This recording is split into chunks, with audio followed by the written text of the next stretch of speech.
Welcome to this video playing PrincePanic. Willy Hendricks from the Netherlands. Yeah, okay, let's play this Benoni, why not? I have white against him for once. This is not happening often. I usually have black. I don't know why, but I usually have black. Did I ever have white actually? With white I have 2 wins here, 2 wins, 0 losses, and with black, okay, I'm a little bit struggling. Yeah, Benoni, I didn't even know what he's playing against d4. I always remember, I always remember that I have the, how is it called? I have the Italian game against him all of the time with black. Okay, so we have a very old-fashioned form of Benoni here. Not pre-moving. Ah yeah, interesting. Interesting.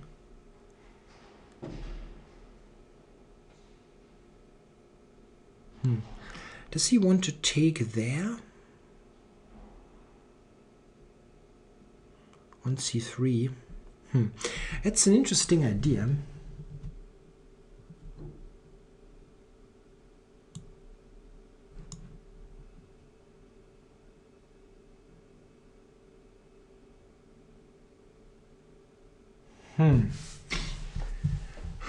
Interesting.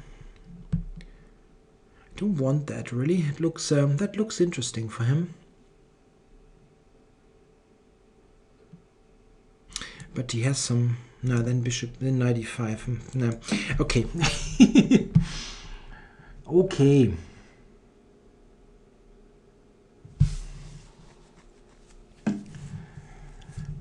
Yeah, it's aggressive. Yeah, really aggressive play. But also weakening.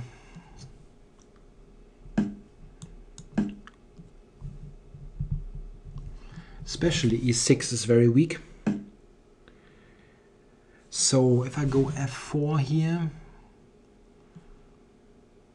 okay, the best one is probably just preparing things to the fullest. Bishop d2, then later f4. He does not have any move to prevent it anyway.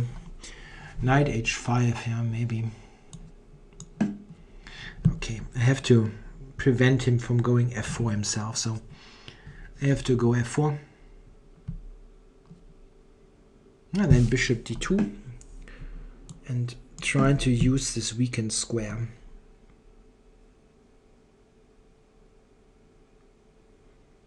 Yeah, he might play knight h5 and bishop d4, but I don't mind that so much.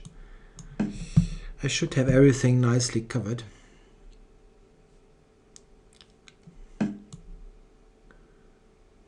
Any tactics? Or I don't see it. I need g3, of course.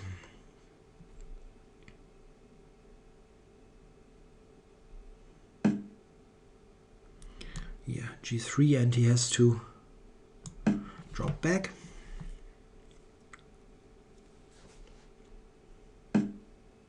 Yeah, what I want here is an endgame, really just an endgame where I have 2 bishops and I can torture him with g4 and so on. Just trade rooks, trade queens. This is all I need here.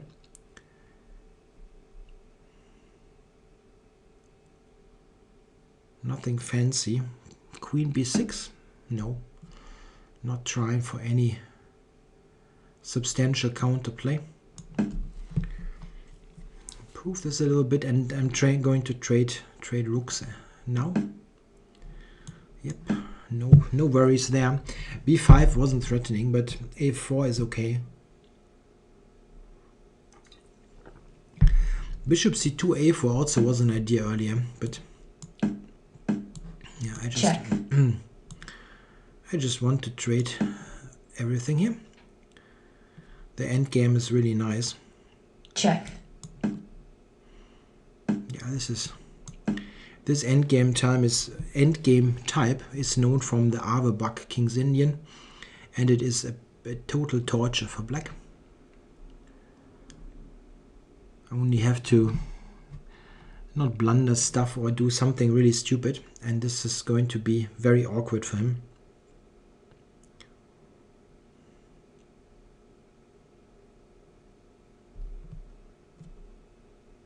Now, white space advantage is very, very annoying to face. Right here he has to ask himself if I'm threatening to take on f5 and just win the pawn with bishop d3. That's actually quite serious already. And he definitely doesn't want to take, but he has to. Maybe he has to. And now g5, bishop g4 is coming. This is a dream endgame. Okay, well, that's a good move, or an interesting move to try to defend. If I take it, knight d7, but still, I still have to do this, right? Takes knight d7, then b3, knight e5. Yeah, that's still good. I have to do it. Maybe he can.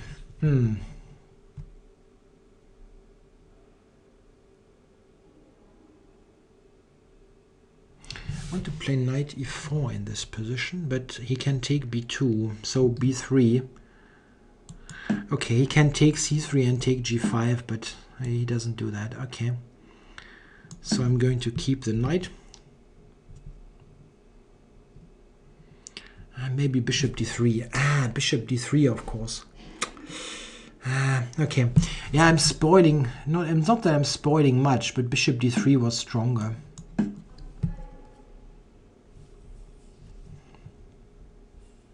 Just attacking the pawn.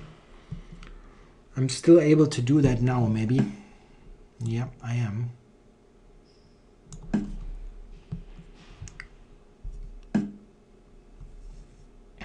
So the check can also take for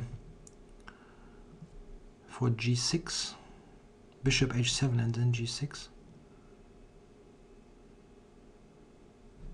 Check. Yeah, but okay, this cannot be bad, really. Getting this in, and now maybe just here for g6.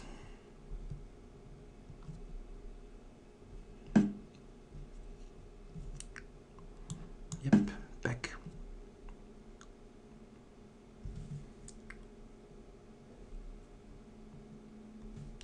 Bishop doesn't have great squares, really. Okay, so check. Bishop to c8 is an additional problem. Let's see, bishop f4.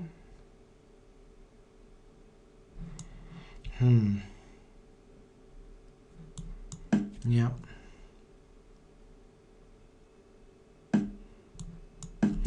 Knight to e4. Maybe knight g6 is still holding. It probably holds. Still does. Bishop e5 now. Time warning. Okay. That's not a trade I welcome, but I have knight f6 coming. Attacking h7.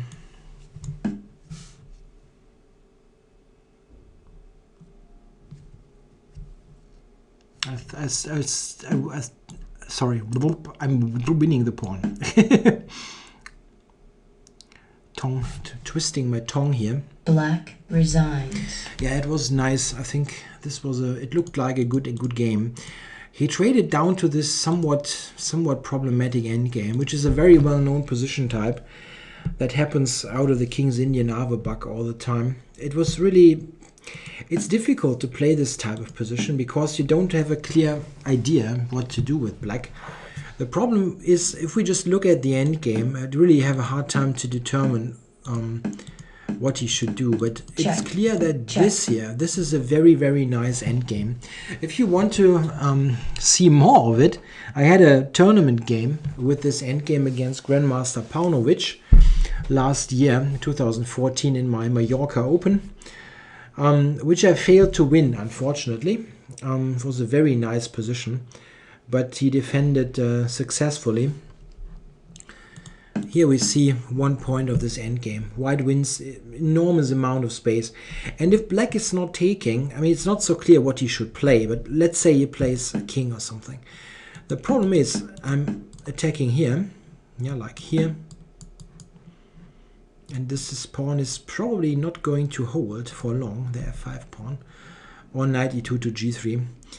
The other problem in general is a structure like that.